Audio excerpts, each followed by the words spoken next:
देश में रेलवे से रोजाना लाखों लोग सफ़र करते हैं।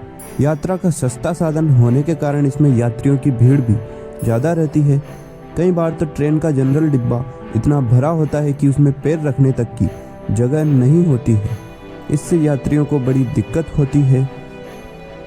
ऐसे में एक सवाल यह उठता है कि क्या इस स्थिति में द्वितीय श्रेणी के जनरल टिकट के आधार पर ट्रेन की किसी दूसरी बोगी यानी आरक्षित श्रेणी की बोगी में यात्रा की जा सकती है? आइए जानते हैं इसको लेकर रेलवे का क्या नियम है।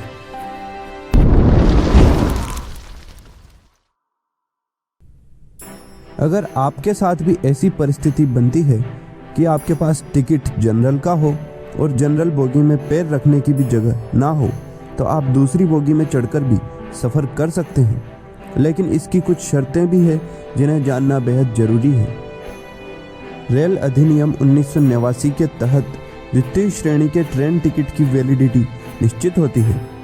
नियम के तहत अगर आपकी यात्रा 199 किलोमीटर या इससे कम दूरी की है तो टिकट की वैलिडिटी 3 घंटे होती है, और यदि दूरी इससे अधिक है तो 24 घंटे की वैलिडिटी होती है। अगर आपके पास द्वितीय श्रेणी का टिकट है और जनरल कोच में पैर रखने तक की जगह नहीं है, तब रेलवे एक्ट के अनुसार आपको अगली ट्रेन के आने तक का इंतजार करना चाहिए, क्योंकि यह टिकट किसी विशेष ट्रेन के लिए आरक्षित नहीं होता। अतः आप किसी और ट्रेन में भी जा सकते हैं।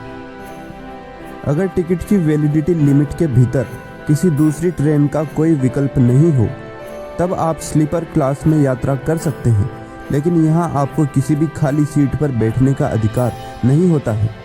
रेलवे अधिनियम की धारा 138 के तहत ट्रेन में प्रवेश करते ही सबसे पहले आपको टीटीई को ढूंढना होगा और मिलते ही आपको उसको बताना होगा कि किन परिस्थितियों में आपने स्लीपर क्लास में प्रवेश किया।